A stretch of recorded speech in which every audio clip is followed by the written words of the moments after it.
It's now in order to consider amendment number 94, printed in Part B of House Report 118-269. For what purpose does the gentleman from Texas seek recognition? Have an amendment at the desk. Clerk will designate the amendment. Amendment number 94, printed in Part B of House Report number 118-269, offered by Mr. Roy of Texas. Pursuant to House Resolution 847, the gentleman from Texas, Mr. Roy, and a member opposed shall each control 5 minutes. The chair now recognizes the gentleman from Texas, Mr. Roy, for 5 minutes. Thank the chair. The amendment that I'm offering here prohibits any of the funding of the Financial Services General Government Appropriations Act from being used to carry out President Biden's executive orders on climate change. Now, this is something I've been offering to each of the appropriations bills because I believe that the implications of the president's executive orders on climate change are significant. They are undermining our well-being. They are undermining the prosperity of American citizens. They are harming the economy. They are driving up inflation. They are minimizing options for the people of this country to go about doing their jobs. They're driving up the price of energy. They're making cars more expensive. They're making homes more expensive. If you want to wonder why we have high inflation, look no further than the radical environmental policies of my Democratic colleagues. In September, the Department of the Treasury issued its, quote, Principles for Net Zero Financing and Investment, which highlighted best practices for net zero commitments and approaches to implementing them. The SEC has proposed rules to force all public companies to report on their emissions and all the emissions in their value chains. The bill defunds that. The IRS is implementing the vast majority of the $1.2 trillion in climate subsidies, including in the IRA. Again, $1.2 trillion in climate subsidies, including in the IRA.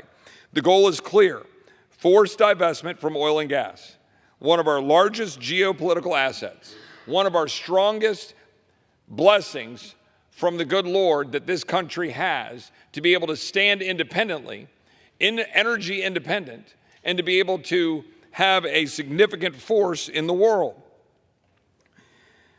These orders have directed the General Services Administration to overhaul the federal building portfolio and vehicle fleet.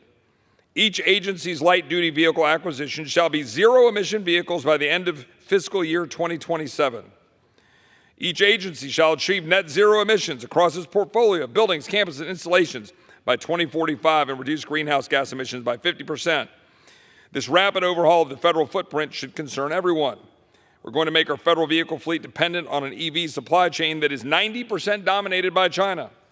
8 of the 10 largest solar equipment makers are headquartered in China, and 10 of the 15 largest wind equipment makers are Chinese.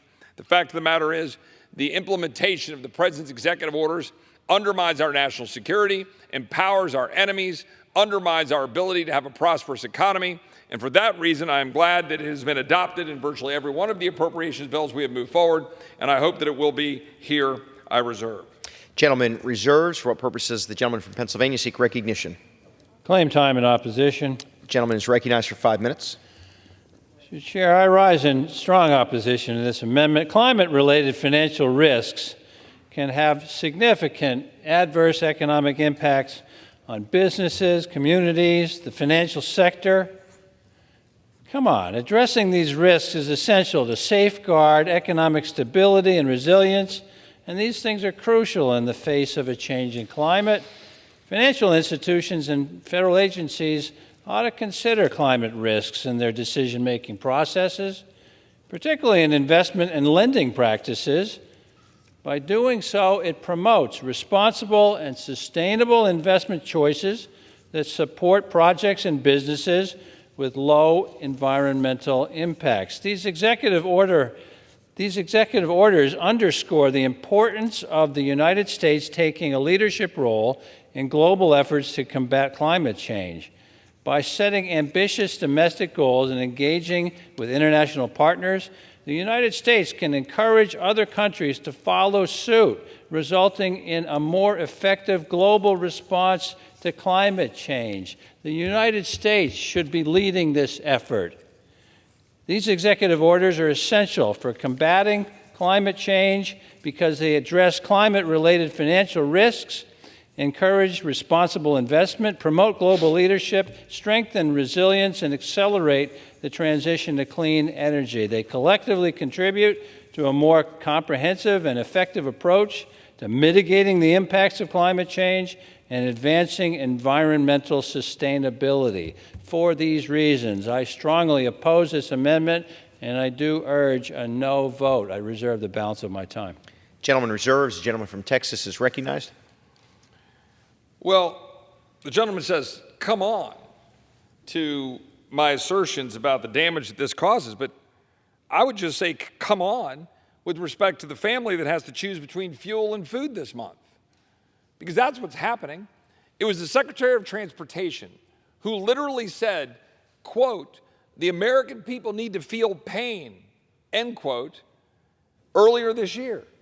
Now imagine if the Secretary of Transportation, allegedly in charge of making sure we have roads and the ability for people to move around this country, engage in commerce, take care of their families, have a strong economy for our national security, for our well-being, our prosperity. That secretary says to all of the families out there, oh, I'm sorry, come on.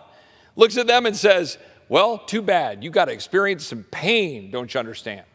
Never mind the 1,100 coal-fired plants in China compared to our 250. Never mind they've got 2 a week they keep adding. Never mind that if you eliminate the internal combustion engine, you're not going to dent CO2 production around the world. We are pursuing a radical agenda to the detriment of the American people, and they know it. They feel it. They see it every single day with the high price of gas, the high price of electricity, the increase in the cost of their homes, the inability to buy goods and services that rely on that energy. And they see it every day in a world destabilized around the globe because we are not pushing out American energy, liquefied natural gas. We're not building nuclear power. We're not doing all the things we can do to be significantly energy independent here, using our resources to make sure that we are not buying into unicorn energy, undermining our national security and our prosperity. I reserve. Gentleman reserves. Gentleman from Pennsylvania is recognized. Chair, this amendment is opposed, and I yield back. Gentleman from Pennsylvania yields. Gentleman from Texas is recognized. I yield. Gentleman yields. The question is now on the amendment offered by the gentleman from Texas. Those in favor signify by saying aye. Those opposed say no. In the opinion of the chair, the ayes have it. The amendment is agreed to. Sorry, Salazar.